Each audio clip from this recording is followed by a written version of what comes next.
नमोस्तुचर श्री अतुल जैन नालंदा से आपके श्री चरणों में अपनी शंका रख रहे हैं। हे गुरुदेव, साधुओं की पिच्ची परिवर्तन होते हैं, पुरानी पिच्ची श्रावक को दे दी जाती है, तो उस पुरानी पिच्ची का श्रावक क्या करते हैं एवं क्या पिच्ची को बोली के माध्यम से संयमी को या किसी विशेष भक्त को देनी चाहिए या नहीं, कृपया समाधान करें गुरुदेव। पिच्छिका मुनिराजों का एक विशेष उपकरण है संयम का, जिसके माध्यम से वो जीवों की रक्षा किया करते हैं। और जहाँ जहाँ चतुर्मास होते हैं वहाँ पर अंत में वह पिच्छिका को बदलते हैं, क्योंकि पिच्छी की जो रुजुता है वह मार्जन करते करते घर्षण हो जाती है। उसमें जो कठिनपना या कड़कपना उसमें वह हो जाता है, जिसके कारण जीवों की रक्षा नहीं हो पाती है, तो पिच्छी का परिवर्तन होता है। अब आपने पूछा कि पिच्छी का किसको देना चाहिए, क्या बोलियां लगा करके पिच्छी का देना चाहिए? तो बोली का महत्व मैं नहीं समझता हूँ कि वो बोली वालों को पिच्छी देना चाहिए। पैसा इकट्ठे करने के और भी साधन हो सकते हैं, लेकिन संयमी की जो पिच्छी है वो संयमी के पास जाए तो बहुत अच्छी बात है। जिन्होंने संयम धारण किया और उसके माध्यम से कितने जीवों की रक्षा की, अभयदान दिया, तो वह उस व्यक्ति के पास जाए जो स्वयं संयमी बनना चाहे, जो जीवों की रक्षा के भाव रखता हो। अब कोई व्यक्ति शराबी कबाड़ी हो और बोली लगा करके ऐसी पिच्छी अपने घर में रख ले। कुछ लोग तो यह सोचते हैं कि मुनिराज की इसमें साधना है, महाराज जी की आराधना है, महाराज जी के हाथ में रही, इसके परमाणु कितने शुद्ध हो गए होंगे, तो मेरे घर में आ जाएगी तो मेरा घर का वातावरण चेंज हो जाएगा, मेरे घर में धन, व्यापार, लक्ष्मी, संपदा बढ़ती जाएगी। इस भावना से बोलियां लगा करके वो अपने घर में रखना चाहता है, पर यह भावना नहीं होना चाहिए। ठीक है, गुरुदेव की पिच्छी जाएगी, उसके घर में समृद्धि होगी, मंगल होगा, निश्चित होगा मंगल, लेकिन भावना ये भावना चाहिए कि यदि मुनिराज की पिच्छी आई है तो मेरे जीवन में भी संयम होना चाहिए। मैं कोई ना कोई नियम और व्रत लूंगा तो पिच्छी लूंगा, क्योंकि वह नियम और व्रत आपको मुनि की भी याद दिलाएगा, वह आपके लिए धर्म के प्रति सदा जागृत रखेगा। ठीक है ना? तो मैं चाहूंगा कि किसी विशेष भक्त जो असंयमी है तो भी उसको नहीं देना चाहिए। भक्त होगा आपका विशेष, ठीक है, वो व्रत धारण नहीं कर पा रहा, लेकिन पिच्छी का पात्र नहीं है वो। और यदि कोई गरीब भी है लेकिन संयमी है तो उसको पिच्छी दे देना चाहिए। वह उससे प्रफुल्लित होगा, उसके अंदर और धर्म जागृति होगी, उत्साह उसके अंदर प्रकट होगा। तो यही होना चाहिए कि पिच्छी उसी के पास जाए जो संयमी बने। संयमी मतलब ठीक है, वो पाक्षिक श्रावक बने, नैष्ठिक श्रावक बने, गुण श्रावक बने, आगे जाकर के धर्म ध्यान को अपने अंदर में बढ़ाए और उसके माध्यम से उसके परिवार में भी संस्कार आएंगे। एक पिच्छी जिस घर में चली जाती है उस परिवार में जो है व्रत नियम संयम प्रारंभ हो जाते हैं और वह घर जो है बड़ा पवित्र और उनका जीवन भी बड़ा पवित्र हो जाया करता है। नमोस्तुचर श्री रोहित जैन बड़ौत से आपके श्री चरणों में अपनी शंका रख रहे हैं। हे गुरुदेव, चारित्र सार आदि ग्रंथ में ऐसा कहा जाता है कि जो द्रव्य परमाणु और भाव परमाणु का ध्यान करें वे केवल ज्ञान को प्राप्त कर लेते हैं, तो इस विषय में मुझे मार्गदर्शन दें। नमोस्तु आचार्य। द्रव्य परमाणु और भाव परमाणु का ध्यान करने से केवल ज्ञान की प्राप्ति हो जाती है, ये बात बिल्कुल निश्चित है, सही बात है। लेकिन यहाँ पर द्रव्य परमाणु और भाव परमाणु का अर्थ है पौदगलिक परमाणु नहीं है, इस बात को भी ध्यान रखना। कोई सोचे कि द्रव्य परमाणु मतलब पौदगलिक परमाणु, सबसे छोटा जो अंश है वो पौदगलिक परमाणु, और उसके भाव मतलब उसके गुण धर्म आदि स्वभाव, उसका ध्यान करने से केवल ज्ञान की प्राप्ति हो जाएगी। तो नहीं होगी। क्यों?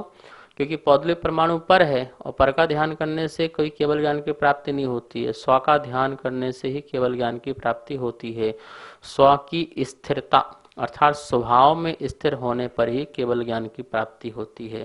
तो यहाँ द्रव्य परमाणु से सूक्ष्म परमाणु की बात कही गई है और भाव परमाणु से मतलब सूक्ष्म भाव की बात की गई है। आत्म द्रव्य जो है कैसा है, वो सूक्ष्म है, क्योंकि वो मूर्तिक नहीं है, अमूर्तिक है। तो अमूर्तिक की दृष्टि से वो कितना है, सूक्ष्म है, जो हमारे पकड़ में नहीं आ पाता है। तो उस बात उसके लिए कहा गया यहाँ पर सूक्ष्म द्रव्य। ठीक है ना? आत्म द्रव्य को ही यहाँ पर द्रव्य परमाणु कहा गया है सूक्ष्म की अपेक्षा से। और जो भाव बात कही गई है वह यहाँ पर आत्मा के स्वभाव की बात कही गई है। जानने देखने का जो स्वभाव है उसकी बात कही गई, क्योंकि वो भी बहुत सूक्ष्म है, उसका जो उपयोग प्रति समय का हुआ करता है।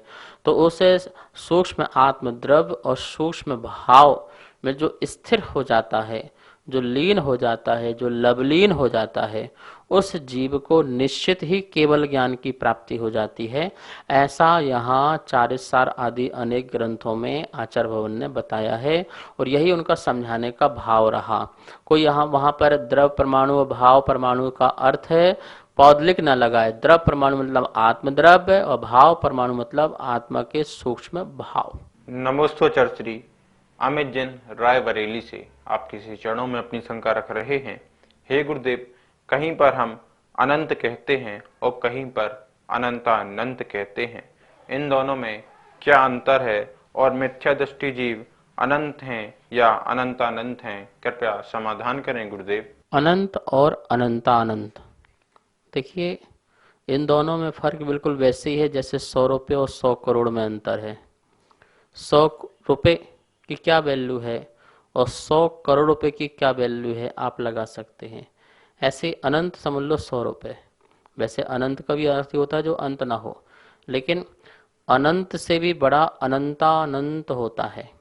अनंत के आचार्य भवन ने 3 भेद आदि किए हैं, परितानंत, युक्तानंत, अनंतानंत, ठीक है ना। तो परितानंत युक्तानंत से भी बड़ा जो है वो अनंतानंत कहलाता है। तो इस प्रकार से अनंतानंत हमें अनंत से भी बहुत आगे जाकर के है। ये बिल्कुल अलौकिक गणित है।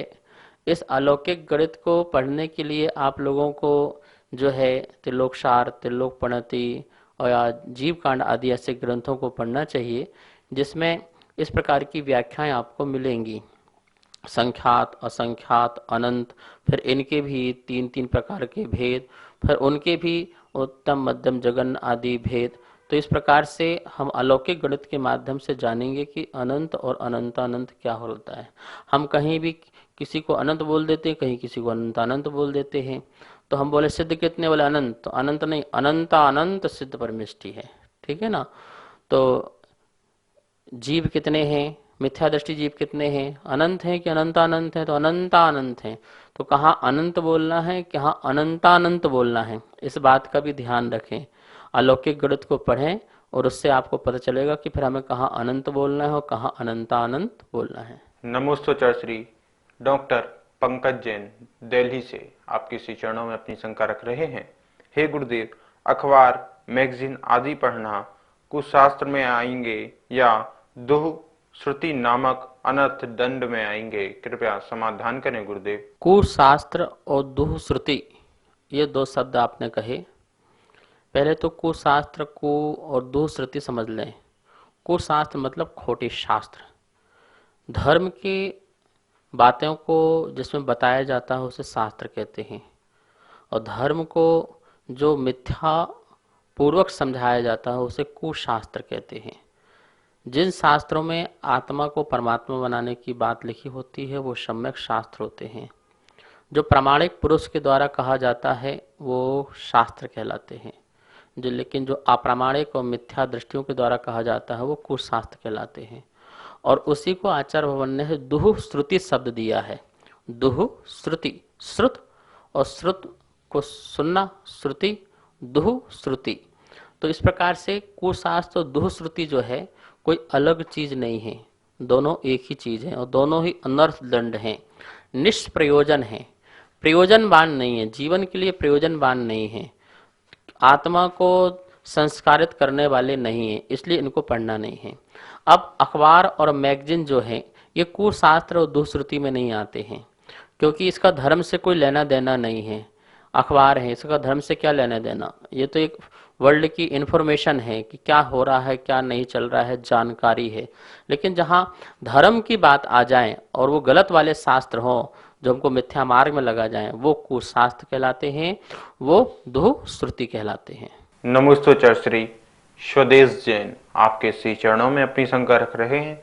हे गुरुदेव, संयोग केवली के संपूर्ण इंद्रियां नष्ट हो गई थीं और फिर उनको पंच इंद्रिय जीव में हम गिनते हैं, तो उन्हें अभी पंच इंद्रिय जीव में क्यों गिनते हैं? कृपया समाधान करें गुरुदेव। संयोग केवली अर्थात अरहंत परमात्मा और इनकी जो भाव इंद्रियां हैं वो पूर्णतः से नष्ट हो चुकी हैं।